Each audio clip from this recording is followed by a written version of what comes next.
श्रीगणेशाय नमः। गजाननं भूतगणादिसेवितं कपेत्जम्बूफलचारुभक्षणम् उमासुतं शोकविनाशकारकं नमामि विघ्नेश्वरपादपङ्कजं। नमामि विघ्नेश्वरपादपङ्कजं। बोलिए गणेश जी महाराज की जय। भाद्र शुक्ल गणेश चतुर्थी व्रत कथा, स्यंतक मणि की कथा। एक बार नैमिषारण्य तीर्थ में सौनक आदि 88,000 ऋषियों ने शास्त्र के ज्ञाता सूत जी से पूछा, हे सूत जी, सभी कार्यों की उपद्रव रहित समाप्ति किस तरह से हो? धन को कमाने में कैसी सफलता मिल सकती है? और मनुष्यों की पुत्र, सौभाग्य एवं धन संपत्ति की बढ़ोतरी किस प्रकार हो सकती है? पति पत्नी में क्लेश, भाव से बचाव, भाई भाई में आपस में लड़ाई झगड़ा तथा उदासीनता से कैसे छुटकारा मिल सकता है? विद्या की प्राप्ति, व्यापार, खेती का कार्य एवं राजाओं को अपने दुश्मनों पर विजय किस तरह मिल सकती है? किस देवता की आराधना से मनुष्यों की सभी मनोकामनाएं पूरी हो सकती हैं? हे सूत जी, इन सबको आप विस्तार से कहिए। सूत जी ने कहा, हे मुनियों, पुराने समय में जब कौरव पांडवों की सेना युद्ध करने के लिए तैयार हुई, उसी समय युधिष्ठिर ने कृष्ण जी से पूछा, हे कृष्ण जी, हमारी बिना किसी विघ्न के विजय किस प्रकार प्राप्त होगी? तब किस देवता की आराधना से हम मनोकामना की सिद्धि प्राप्त कर सकेंगे? श्री कृष्ण जी ने कहा, युधिष्ठिर, पार्वती जी के रस से उत्पन्न गणेश जी की पूजन कीजिए, उनकी आराधना से आपको अपना राज्य पुनः मिल जाएगा, इसमें संशय नहीं है। युधिष्ठिर ने पूछा, हे ऋषिकेश, गणेश पूजन का क्या तरीका है? किस तिथि को इनकी पूजन करनी चाहिए? श्री कृष्ण जी ने कहा, युधिष्ठिर, भादो माह के शुक्ल पक्ष की चतुर्थी को अथवा श्रावण, अघन एवं माघ माह की चतुर्थी को भी पूजन की जा सकती है। युधिष्ठिर, यदि आप चाहें, श्रद्धापूर्वक भाद्र शुक्ल चतुर्थी से ही गणपति जी की आराधना शुरू कर दीजिए। व्रत करने वाला सुबह उठकर सफ़ेद तिल से स्नान करें। दोपहर में अपनी शक्ति के अनुसार आधा तोला, 1 तोला, 2 तोला अथवा 4 तोला की सोने की मूर्ति बनवा ले। सोने के अभाव में चांदी की बनवा ले। चांदी की मूर्ति न बनवा सके तो मिट्टी की बनवा ले। धन के होते हुए कमी न बरते। वे ही बर विनाशक हैं, वे ही सिद्धि विनायक हैं। मनोकामना को पूर्ण करने के लिए भाद्र शुक्ल चतुर्थी को उनकी आराधना करें। ऐसा करने से सारी इच्छाएं पूरी होती हैं। ध्यान करने की विधि है, 1 दांत वाले, छाछ के समान बड़े कान वाले, हाथी की तरह मुख वाले, 4 भुजाओं वाले, हाथ में पास और अंकुश रखे हुए सिद्ध विनायक गणपति जी का हम ध्यान करते हैं। एक चित्त होकर पूजन करें। पहले पंचामृत से, बाद में जल से नहलाएं। गणेश जी को गंध चढ़ाएं, उनका आभन करें। पाद अर्ध देकर 2 लाल वस्त्र चढ़ाएं। उसके बाद पुष्प, धूप, दीप और भोग अर्पित करें। पुनः पान के ऊपर थोड़ी सी मात्रा में सोना अथवा रुपया, अठन्नी आदि चढ़ावें। फिर गणेश जी पर 21 दूध चढ़ावें। दूर्वा इन नामों से चढ़ावें, हे गणपति, हे उमापुत्र, हे धूम्रवर्ण, हे विनायक, हे एकदंत, हे गजमुख, हे लंबोदर, हे सर्वसिद्धिदाता, हे भालचंद्र, हे मूषक वाहन, हे पिंगल नयन, हे गजानन महाराज, मैं आपको प्रणाम करता हूँ। रोली, फूल, चावल के साथ 2-2 दूध लेकर प्रत्येक नाम बोलते हुए अलग अलग नामों से दूध अर्पित करें। हे देव, आप मेरे दूध को ग्रहण करें, मैं आपकी बार बार प्रार्थना कर रहा हूँ। इस तरह भुना हुआ गेहूँ, गुड़ अर्थात गुड़ धनिया चढ़ावें। उसके पश्चात देसी घी से बने हुए 21 लड्डू हाथ में रखें। कुल गुरु प्रदीप ऐसा कहकर गणेश जी के आगे रख दें। इसमें से 10 लड्डू ब्राह्मणों को दान कर दें, 10 लड्डू अपने लिए रखें। शेष लड्डू को गणेश जी के भोग हेतु पड़ा रहने दें। स्वर्ण मूर्ति भी ब्राह्मण को दान कर दें। सारे कार्य करने के बाद अपने इष्ट देवता की आराधना करें। तदनंतर ब्राह्मण को भोजन कराकर स्वयं भोजन ग्रहण करें। मूंगफली, वनस्पति आदि के तेल का प्रयोग न करें। नीचे का वस्त्र एवं ऊपर के वस्त्र सहित गणेश जी की मूर्ति को समस्त कष्ट निवारण हेतु विद्वान ब्राह्मण को दान कर दें। हे युधिष्ठिर, इस विधि से गणपति जी की पूजन करने से आप सब पांडवों की जीत होगी, यह निसंशय है। गुरु से दीक्षा ग्रहण करते वक्त वैष्णव आदि शुरू में गणेश पूजन करते हैं। इनकी पूजा करने से विष्णु, शिव, सूर्य, पार्वती, दुर्गा, अग्नि आदि विशिष्ट देवों को भी आराधना हो जाती है। इनकी आराधना से चंडिका आदि देवी सभी प्रसन्न होते हैं। हे मुनियों, सिद्धि विनायक गणेश जी की पूजा से एवं उनकी कृपावश मनुष्य के समस्त कार्य पूर्ण हो जाते हैं। भाद्र शुक्ल गणेश चतुर्थी को आराधना शिवलोक में भी हुई है। इस दिन स्नान, दान, व्रत, पूजन आदि करने से गणपति जी की कृपा शताधिक फल मिलता है। हे युधिष्ठिर, इस दिन चंद्रमा के दर्शन नहीं करने चाहिए तथा दोपहर में ही पूजन कर लेनी चाहिए। सिंह राशि की संक्रांति में शुक्ल पक्ष के चौथ को चंद्रमा के दर्शन करने से चोरी, हत्या, व्यभिचार आदि का पाप लगता है। इसलिए इस दिन चंद्र दर्शन निषेध है। यदि भूल से चंद्रमा दिख जाए तो ऐसा कहें कि सिंह ने प्रसेनजित को मारा, जामवन ने शेर को मृत्युलोक भेज दिया। हे बेटा, अब तुम रो नहीं, तुम्हारी स्यंतक मणि यह है। स्यंतक मणि का उपाख्यान। भगवान शंकर जी कहते हैं, आप लोग इस कथा को ध्यानपूर्वक सुनें। भादव शुक्ल चतुर्थी को सदैव गणेश जी के सुंदर फल देने वाले व्रत को करें। स्त्री पुरुष को इस व्रत को जो भी करते हैं वे शीघ्र ही कष्टों से मुक्त हो जाते हैं। सुनसान वन में, विपरीत परिस्थितियों में, कचहरी संबंधी मामलों में यह व्रत सब कामों में सफलता देने वाला है। गणपति जी को यह व्रत बहुत ही प्रिय है।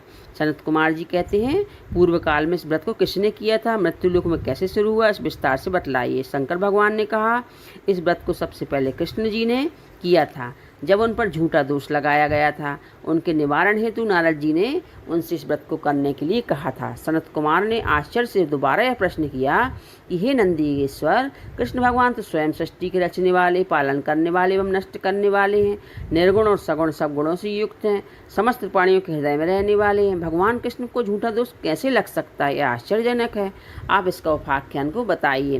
भगवान शंकर कहने लगे, पृथ्वी को भार मुक्त करने के लिए विष्णु भगवान और हलधर बलराम जी ने वसुदेव के यहाँ पुत्र के रूप में जन्म लिया। मगध के राजा जरासंध को बार बार आक्रमण करने के फलस्वरूप कृष्ण जी ने समुद्र में सोने की द्वारकापुरी बनाई। उस द्वारकापुरी में 16,000 रानियों के साथ 16,000 महलों को बनवाया तथा उन महलों में पारिजात नाम के वृक्ष को लगवाया। 56 करोड़ यादवों के लिए 56 करोड़ मकानों का निर्माण कराया। इसके अतिरिक्त ब्राह्मण, क्षत्रिय, वैश्य, शूद्र आदि लोगों के लिए निवास स्थान भी बनवाए। वहाँ जनता शांति से रहती थी। उसी पुरी में उग्र नामक यादव के सत्यजित और प्रसेनजित 2 पुत्र हुए। समुद्र के किनारे सूर्य भगवान को प्रसन्न करने हेतु सत्यजित निराहार रहकर व्रत करने लगा। सूर्य भगवान उसकी तपस्या से खुश होकर उनके सामने उपस्थित हो गए। सत्यजित उनसे बहुत खुश हुआ। सत्यजित प्रार्थना करने लगा, हे तेज के स्वरूप, स्वयं प्रकाशमान, हे भगवान भास्कर, आपको मेरा बारंबार प्रणाम है। हे ग्रहों के राजा, हे चंद्रमा को प्रकाश देने वाले, हे संपूर्ण देवों के स्वामी, मैं आपको नमस्कार करता हूँ। आप मेरे पर प्रसन्न हो। सत्यजित की ऐसी प्रार्थना से भगवान सूर्य ने सत्यजित से मधुर वाणी में कहा, हम तुम पर बहुत खुश हैं। तुम जो चाहते हो वह हमसे मांग लो। हम तुम्हारी पूजा से संतुष्ट हैं। अब तुम इस सुंदर रत्न को ले लो, यह देवों को भी प्राप्त नहीं। ऐसा कहकर भगवान ने मणि अपने गले से उतार कर उसे दे दी। भगवान सूर्य नारायण ने उससे कहा, यह मणि प्रतिदिन 24 मन सोना प्रदान करती है। इसको धारण करने के समय पवित्र रहना आवश्यक है। हे सत्यजित, अपवित्र समय शौचावस्था में धारण करने से पहनने वाले की मौत हो जाती है। ऐसा कहकर सूर्य भगवान अदृष्ट हो गए। मणि को पहनकर सत्यजित सूर्य के समान तेजस्वी लगने लगा। उसने द्वारकापुरी में प्रविष्ट करने पर उनके तेज के फलस्वरूप किसी को पता न चला कि किसका आगमन हो रहा है। उस मणि की चमक से लोगों को यह लगा कि साक्षात सूर्य नारायण ही आए हैं। जब लोग पास में गए तो साफ तौर पर उन्होंने देखा कि जाना यह सूर्य नहीं है तो सत्यजित है, जो कंठ में मणि धारण किए हुए हैं। मणि को देखकर भगवान कृष्ण जी का मन ललचा गया, लेकिन उन्होंने मणि लेने की इच्छा नहीं की। इधर सत्यजित को यह संदेह पैदा हुआ कि कृष्ण जी कहीं मणि ना ले लें। इस संदेह से उसने अपने भाई प्रसेनजित को यह मणि दे दी। पवित्र रहकर उसे पहनने की आज्ञा भी सावधान भी कर दिया। एक दिन शिकार के लिए प्रसेनजित कृष्ण जी के साथ उस मणि को धारण करके वन में गए। अपवित्रता के कारण प्रसेनजित को एक सिंह ने मार डाला। उस सिंह को रत्न ले जाते हुए देखकर जामवन ने उसे मार डाला। जामवन ने मणि को अपने पुत्र को दे दिया। इधर कृष्ण जी शिकारियों के साथ द्वारका में लौट आए। समस्त द्वारका में रहने वाले लोगों ने कृष्ण को अकेला आया देखकर अनुमान लगाया कि मणि के लालच में श्री कृष्ण जी ने प्रसेनजित को मार डाला है। ऐसा कौन सा पाप है जो लोभी के लिए ना करने वाला हो? यह तो अपने गुरुओं को भी मार डालता है। सब लोग यह चर्चा करने लगे। झूठा दोष लगने से कृष्ण जी का मन बहुत दुखी हो गया। बिना कुछ कहे लोगों को साथ लेकर शहर से बाहर चले गए। वन में श्री कृष्ण जी प्रसेनजित को सिंह द्वारा मारा मृत पाया। कृष्ण जी की सवारी के साथ प्रसेनजित के पैरों के चिन्हों के सहारे वहां गए जहां ऋक्ष ने सिंह को मारा था। खून की बूंदों के सहारे कृष्ण उनकी गुफा में घुस गए। ऋक्षराज की गुफा बहुत डरावनी अंधकार वाली थी, अतः प्रजाजनों की गुफा के दरवाजे पर छोड़कर कृष्ण जी स्वयं अपने तेज से अंधकार को नष्ट करते हुए उस गुफा में 400 कोस तक चले गए। वहां पहुंचने पर उन्होंने एक सुंदर महल देखा, जिसमें जाम्बन का पुत्र एक सुंदर मणि रत्न लटके पालने में झूल रहा था। बालक के इस खिलौने स्वरूप मणि को लेने हेतु कृष्ण जी उसके पास खड़े हो गए। रूप में परिपूर्ण कमल के समान नेत्रों वाली किशोरी इस पालने को झुला रही थी। ऐसी सुंदर युवती को देखकर कृष्ण जी चकित हो गए। वह स्नेह से कह रही थी, लाडले तुम क्यों रो रहे हो? देखो, प्रसेनजित को शेर ने मार डाला और शेर को मारकर हमारे पिताजी ने ऐसे अंतकमणि तुम्हें खेलने के लिए ला दी है। कमल नयन भगवान श्री कृष्ण जी को देखकर बाला कामत रुकर सैने सने प्यार भरी वाणी से कहने लगी, मेरे पिताजी के देखने के पूर्व आप यहाँ से चले जाइए। ऐसा करने पर कृष्ण जी हंसकर अपना पांचजन्य शंख बजाने लगे। शंख की ध्वनि सुनकर ऋक्षराज उठ बैठा, उनके पास चला आया। फलस्वरूप दोनों में परस्पर युद्ध होने लगा। यह दृश्य देखकर स्त्रियां चीखने पुकारने लगी। गुफा के समस्त नागरिक आश्चर्य में हो गए। इधर गुफा के दरवाजे पर कृष्ण जी इंतजार कर रहे प्रजाजनों ने मृत समझकर 7वें दिन द्वारका वापस आ गए। वहां पहुंचकर उन्होंने उनका मृतक कर्म भी कर डाला। इधर गुफा के भीतर भगवान कृष्ण ऋक्षराज से 21 दिन तक लगातार आपस में युद्ध होता रहा। कृष्ण जी ने उनके युद्ध के उन्माद को कमजोर कर दिया।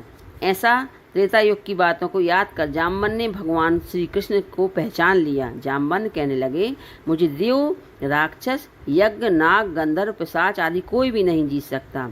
वे मेरे साहस के सामने ठहर ही नहीं सकते। हे देवों के देव, आपने मुझे परास्त किया है, इससे आप देवों के स्वामी होना निश्चय है। मैं जान गया हूँ आप भगवान विष्णु का ही तेज हैं, कोई और इतना बलशाली हो ही नहीं सकता। आप त्रेतायुग के वहीं धनुष को धारण करने वाले राम हैं। इन्होंने लंका पर आक्रमण करके राक्षसों को अपने बाणों द्वारा मारा था। जब जाम्बन ने उन्हें पहचान लिया तो उसमें श्री कृष्ण जी कहने लगे, हे ऋक्षराज, इस मणि के कारण मुझे झूठा दोष लगा है, अतः मैं मणि को लेने इस गुफा में आया हूँ। भगवान की यह बात सुनकर जाम्बन ने प्रसन्नता से अपनी कन्या को जाम्बंती उन्हें सौंप दिया और दहेज में वह मणि भी दे दी। भगवान कृष्ण ने कन्या और मणि प्राप्त कर जाम्बन का ज्ञान का उपदेश देकर जाने का विचार किया। जाम्बंती के साथ मणि सहित कृष्ण जी प्रसन्न चित्त होकर द्वारिका लौट आए। श्री कृष्ण जी की पत्नी सहित मणि लेकर लौटा देखकर सभी पुरुष खुशी मनाने लगे। कृष्ण जी मित्रजनों के साथ यादवों की राज्यसभा में आए। वहां उन्हें मणि के लुप्त हो जाने पर और दोबारा मिल जाने की समस्त घटना को बताया। राज्यसभा में उपस्थित सत्यजित को मणि दे दी। इस प्रकार भगवान श्री कृष्ण झूठे दोष से मुक्त हो गए। सत्यजित मणि पाकर बहुत लज्जित हुए, जिसके कारण उन्होंने अपनी कन्या सत्यभामा का विवाह कृष्ण जी से कर दिया। उसने इसके पश्चात सतधन्वा, अक्रूर आदि यादव सत्यजित से मणि लेने हेतु शत्रुता करने लगे। एक समय की बात है, श्री कृष्ण जी कहीं गए हुए थे। उनके न होने पर सतधन्वा ने सत्यजित को मारकर और मणि ले ली। श्री कृष्ण जी के आने पर सत्यभामा ने उन्हें सब बातें बताई। नगर में फिर से बातें होने लगी कि कृष्ण तो अंदर से काले हैं, बाहर से सीधे लगते हैं। कृष्ण जी ने अपने भाई बलदेव जी से कहा, सतधन्वा ने सत्यजित को मार डाला है और मणि लेकर दूसरी जगह जाने वाला है। यह मणि हमारे लिए भोगने लायक है। सतधन्वा को जब पता चला कि उसने डरकर मणि अक्रूर को दे दी, स्वयं घोड़ी पर चढ़कर दक्षिण दिशा की ओर भाग गया। भगवान श्री कृष्ण और बलराम ने रथ पर चढ़कर उसका पीछा किया। 100 कोस के बाद उसकी घोड़ी को मार डाला गया।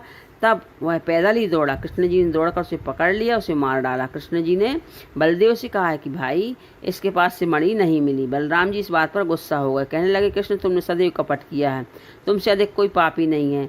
जब तुम धन के लोभ बस अपने सगे संबंधियों की हत्या करने में भी भूल नहीं करते हो, तो ऐसा कौन भाई होगा जो तुम्हारा साथ दे। इसके पश्चात कृष्ण जी ने कसम खाकर बलराम जी को भरोसा दिलाने की कोशिश की। ऐसी झूठी बात के दुख को बर्दाश्त करना धिक्कार है, कहकर बलदेव जी विदर्भ देश की तरफ चले गए। कृष्ण जी रथ पर चढ़कर वापस द्वारकापुरी में लौट आए। कृष्ण जी के लौटने पर द्वारका लोगों ने फिर यह बात होने लगी, कृष्ण जी अपने बड़े भाई बलराम जी को द्वारका से निकालकर सुंदर कार्य नहीं किया। मणि के लालच में उन्हें ऐसा करना ठीक नहीं था। मनुष्यों के इस प्रकार कहने से कृष्ण जी का मन बहुत दुखी हो गया।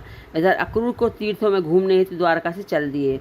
उसने काशीपुरी में पहुंचकर यज्ञपति भगवान के निमित्त विष्णु योग किया। अक्रूर ने उस मणि को रोज सोना प्राप्त करने से सभी व्यक्तियों को दक्षिणा देकर संतुष्ट किया। नगर में देवों के मंदिरों को बनवाया। सूर्य द्वारा दी हुई मणि को अक्रूर सदैव शुद्धता का धर्म धारण करते थे। जहाँ कहीं भी वह रहते थे वहाँ कोई भी अकाल व्याधि का प्रकोप नहीं हुआ। भगवान कृष्ण सभी बातों को जानते थे। वे अंतर्यामी थे, लेकिन मनुष्य रूप होने के कारण लोक दिखावे के लिए माया से छुटकारा पाने के अपनी अज्ञानता को दर्शाते थे। मणि के कारण भाई बलराम जी से विरोध हुआ। अनेक बार तरह तरह के दोष लगते रहे। इतना लांछन कहाँ तक सह जाए। कृष्ण जी इस सोच विचार की अवस्था में थे, तभी नारद जी आ गए। भगवान द्वारा आतिथ्य स्वीकार करने पर नारद जी सुखपूर्वक आसन पर विराजे और कहने लगे, हे केशव, आप तो बड़े उदास दिख रहे हैं, आप किस चिंता में डूबे हैं, ये सब मुझसे बतलाइए। कृष्ण जी ने कहा, हे देवर्षि नारद, मुझे अकारण बस बार बार दोष लग रहा है, मुझे अत्यंत खेद हो रहा है, मैं अपनी शरण में हूँ, आप मुझे चिंता से मुक्त कीजिए। नारद जी ने कहा, हे देव, आप पर जो कलंक लगा है उसका कारण मैं जानता हूँ। आपने भानुसुदी चतुर्थी को चंद्रमा के दर्शन किए हैं, अतएव आपको बार बार कलंकित होना पड़ रहा है। नारद जी की यह बात सुनकर कृष्ण जी सार भरी वाणी से कहने लगे, हे नारद जी, चौथ के चांद को देखने पर कैसे दोष लगता है, जबकि दूज के चांद को तो लोग देखते हैं, उसका श्रेष्ठ फल पाते हैं। नारद जी ने कहा, स्वयं गणेश जी ने देखने योग्य रूप वाले अर्थात सबसे सुंदर रूप पर घमंड करने वाले चंद्रमा को शाप दिया है कि आज के दिन जो लोग तुम्हारे दर्शन करेंगे उन्हें व्यर्थ ही समाज में बुराई लेनी पड़ेगी। श्री कृष्ण जी ने पूछा, हे नारद जी, अमृत बरसाने वाले चंद्रमा को गणेश जी ने शाप क्यों दिया? आप उस सुंदर कथा को विस्तार पूर्वक सुनाइए।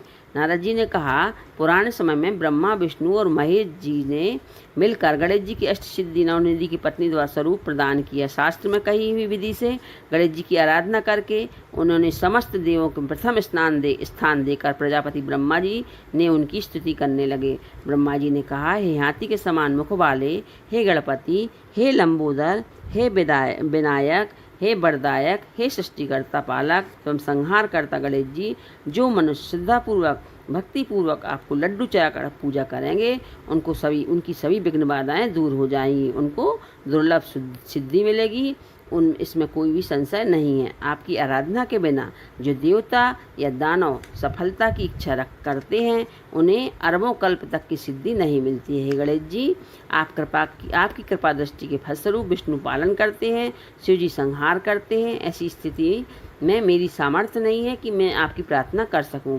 ब्रह्मा जी के मुख से ऐसी प्रार्थना सुनकर गणेश जी ने कहा, हे सृष्टि से रचिता ब्रह्मा जी, मैं आपकी प्रार्थना से बहुत खुश हूँ। आपकी जो इच्छा है और वर के रूप में मुझसे मांग लीजिए। ब्रह्मा जी ने कहा, मुझे सृष्टि की रचना में किसी तरह की बाधा ना हो। गणेश जी ने प्रसन्न मन से कहा, ऐसा ही होगा। ब्रह्मा जी को मनचाहा वरदान पाकर अपने लोक को चले गए। इधर गणेश जी ने स्वेच्छा से अपना अदिति रूप धारण कर आकाश के राह से चंद्रलोक में पहुंचे। रूप में गर्भित चंद्रमा ने गणेश जी को लंबी सूंड हाथी के समान मुख वाले, बड़े कान वाले, लंबे दांत वाले, मोटा पेट, चूहे पर सवार करते हुए हंसी के आने के वाले रूप को देखा। ऐसे अद्भुत रूप को देखकर चंद्रमा को हंसी आ गई। इस पर गणेश जी क्रुद्ध हो गए, उनकी आंखें क्रोध से लाल हो गईं। उन्होंने चंद्रमा को श्राप दिया कि आज से शुक्ल चतुर्थी के दिन कोई भी व्यक्ति तुम्हारे पापी मुख को नहीं देखेगा। जो व्यक्ति भूलकर भी तुम्हारे मुख को देख लेगा उसे अवश्य ही कलंक लगेगा। नारद जी ने कहा, कृष्ण जी, इस भयंकर शाप को सुनकर संसार में हाहाकार मच गया। चंद्रमा का मुख मैला हो गया, वे जल में प्रवेश कर गए। उस दिन से चंद्रमा जल में स्नान बनाकर रहने लगे। देवता, ऋषि और गंधर्वों से मिलकर उनके बहुत निराशा और दुख हुई। वे सब इंद्र के साथ ब्रह्मा जी के लोक में गए। ब्रह्मा जी ने उन लोगों से कहा कि आज गणेश जी ने चंद्रमा को शाप दिया है। तब ब्रह्मा जी ने उन सब देवताओं से कहा कि गणेश जी का शाप अकाट्य है, उसे ना तो मैं काट सकता हूँ ना ही कोई अन्य देवता, ऐसा निश्चित है, इसलिए आप उनकी ही शरण में जाइए। देवता ने पूछा, ब्रह्मा जी, किस प्रकार गणेश जी प्रसन्न होंगे, आप उन्हें उपाय बताइए। ब्रह्मा जी ने कहा, गणेश जी का पूजन कृष्ण चतुर्थी को रात में करना चाहिए। देसी घी में मालपुआ, लड्डू आदि बनाकर भोग लगाएं, स्वयं हलवा, पूरी, मिष्टान आदि का भोग लगाकर प्रसाद लें। ब्राह्मण को दान में गणेश जी की सोने की मूर्ति दें, यथाशक्ति दक्षिणा दें, धन के होते कमी नहीं करें। पूजन प्रसादी समस्त विधि ब्रह्मा जी से जानकर देवताओं ने गुरु बृहस्पति देव को चंद्रमा के पास भेजा। उन्होंने चंद्रमा के द्वारा बताई गई विधि को सुनाया। चंद्रमा ने इस विधि से द्वारा गणेश जी का इस व्रत पूजन किया। इससे भगवान गणेश जी प्रसन्न हो गए और अपने सामने गणेश जी को खेलते हुए देख चंद्रमा स्तुति करने लगे। चंद्रमा ने कहा, हे प्रभु, आप सब जगह हैं, आप सब अंतर्यामी हैं। हे देवाधिपति, हे लंबोदर, हे वक्रतुंड, हे गणपति जी, मैंने घमंडवश आपकी हंसी उड़ाई थी, इसके लिए मैं क्षमा मांगता हूँ। आप मुझ पर प्रसन्न होइए। मुझे अब आपके प्रभाव का पूर्ण ज्ञान हो गया है। जो पापी आपकी पूजा नहीं करते उन्हें नरक भी नहीं मिलता। चंद्रमा से इस प्रकार की स्तुति सुनकर गणेश जी हंसे और बादल की गर्जना के समान बोले, चंद्रमा, मैं तुम पर प्रसन्न हूँ, तुम जो चाहे वर मांग लो। चंद्रमा ने कहा, गणेश्वर, सभी लोग फिर से पहले की तरह मेरा दर्शन करने लगे और दूसरी आपकी कृपा से मेरे समस्त पाप दूर हो जाएं। सुनकर गणेश जी ने कहा, हे चंद्र, मैं तुम्हें इसके बदले कोई अन्य वरदान दे सकता हूँ, किंतु यह वरदान नहीं दे सकता। गणेश जी के मुख से ऐसा सुनकर ब्रह्मादि देवतागण बहुत डर गए, उनकी प्रार्थना करने लगे। देवता लोग भगवान गणपति जी से निवेदन करने लगे, हे देवादि देव, चंद्रमा को साप से रहित कर दें, यह वरदान हम सब आपसे मांगते हैं। तब आप ब्रह्मा जी की महानता को सोचकर चंद्रमा को साप से रहित कर दें। देवताओं की बात सुनकर गणपति जी अत्यंत सम्मानपूर्वक कहा कि आप मेरे भक्तगण हैं, मैं आपको मनचाहा वरदान प्रदान करता हूँ। गणेश जी ने कहा, जो मनुष्य भाद्रपद चतुर्थी को चंद्र दर्शन करेंगे उन्हें मिथ्या कलंक तो जरूर लगेगा, यह तो निस्संदेह है। लेकिन महीने के शुरू में शुक्ल द्वितीया के दिन जो मनुष्य हर माह लगातार तुम्हारा दर्शन करते रहेंगे उन्हें भाद्रपद चौथ के चंद्र के दर्शन का मिथ्या दोष नहीं लगेगा। नारद जी कहते हैं, वसुदेव उसी वक्त से द्वितीया के दिन सब पुरुष आदरपूर्वक चंद्रमा का दर्शन करने लगे। गणेश जी ने स्वयं दूत के चंद्रमा को दर्शन की विशेषता को बताया है, लेकिन दूत के चंद्र दर्शन करने वाले को, जो पापी जो भाद्र शुक्ल चतुर्थी को तुम्हारा दर्शन करेंगे उन्हें 1 वर्ष के अंदर झूठा कलंक भोगना पड़ेगा। तत्पश्चात चंद्रमा ने गणेश जी से दोबारा पूछा, यदि ऐसी घटना हो जाए तो गजानन आप किस तरह प्रसन्न होंगे, कृपया बतलाइए। गणेश जी ने कहा, कृष्ण पक्ष को हर एक चतुर्थी को जो मनुष्य लड्डू का भोग लगाकर मेरी अर्चना करेंगे, विधि से रोहिणी के साथ तुम्हारी पूजा करेंगे, जो लोग मेरी सोने की मूर्ति को पूजन करके कथा को सुनेंगे, ब्राह्मणों को भोजन एवं दान देंगे, हमेशा उनके दुखों को नष्ट मैं करता रहूँगा। यदि सोने की मूर्ति न बनवा सके तो मिट्टी की मूर्ति बनवावें, नाना प्रकार के सुंदर गंध वाले फूलों से मेरी पूजा करें, फिर खुशी से ब्राह्मणों को भोजन कराकर विधि सहित पूजन के बाद कथा सुनकर आगे कहीं विधि के द्वारा ब्राह्मण को समर्पित करें। हे गणपति जी, आप हमारे इस दान से प्रसन्न होइए, हमेशा हर समय हे देवादिदेव आप हमारे समस्त कार्यों को विघ्न रहित पूर्ण करें। आप हमें आदर सत्कार, उन्नति, रुपया पैसा, पुत्र पुत्र आदि देते रहें। हमारे कुल में योग्य, गुणी और आपके भक्त पुत्र उत्पन्न होते रहें। इसके बाद ब्राह्मणों को दान देवें, लड्डू, खीर, मालपुआ, मीठी चीज़ों से ब्राह्मणों को भोजन करावें, स्वयं इच्छा के रूप में भोजन करें। जो इस प्रकार व्रत रखकर पूजन करें तो मैं उनकी सदा विजय, कार्य में सफलता, धन धान्य और अनेक संतान देता रहूँगा। इस प्रकार गणेश जी ने ये सब कहकर अंतर्ध्यान हो गए। नारद जी ने कहा, हे कृष्ण जी, आप भी इस पूजन को, इस व्रत को कीजिए, आज से आपका कलंक छूट जाएगा। तब कृष्ण जी ने नारद जी के कथनानुसार अनुष्ठान किया। ऐसा करने पर श्री कृष्ण जी कलंक से मुक्त हुए। नारद जी से कहते हैं कि जो सैंतक मणि की कथा को सुनेंगे तथा चंद्रमा की चरित्र की कथा को सुनेंगे उन्हें भाद्र शुक्ल चतुर्थी के चंद्रमा को देखने का दोष नहीं लगेगा। मानसिक संकट या संशय उत्पन्न होने पर अथवा भाद्र शुक्ल चौथ को भूल से चंद्रमा के दर्शन हो जाने पर इस कथा को सुनना जरूर चाहिए, ऐसा देवताओं ने बताया है। श्री कृष्ण जी ने गणपति जी की पूजन करके व्रत पूजन से उन्हें खुश किया। स्त्रियां, पुरुष और किसी प्रकार की मुसीबत आने पर इस व्रत को करने की समस्त मनोकामनाएं पूर्ण होती हैं। संकटों का नाश करने वाले भगवान गणपति जी की प्रसन्नता से मनुष्य को संसार में सभी वस्तुएं आसानी से प्राप्त हो जाती हैं। बोलिए गणेश जी महाराज की जय। इस दिन गणपति अथर्वशीष का पाठ अवश्य करें। इस पाठ को करने से सभी मनोकामनाएं पूरी होती हैं और गणेश जी की कृपा बनी रहती है। आपके सभी कार्य निर्विघ्न पूरे हो जाते हैं। और विद्यार्थी इस दिन ओम गम गणपति नमः इस मंत्र का 108 बार जाप करें, जिससे उनकी बुद्धि तेज होती है और उच्च शिक्षा प्राप्त हो जाती है। और यदि साथ में ओम एकदंताय विद्महे वक्रतुंडाय धीमहि तन्नो दंती प्रचोदयात् इस मंत्र का जाप भी करें तो जीवन में आ रहे सभी बाधाएं दूर हो जाती हैं और सभी कष्टों से छुटकारा मिलता है।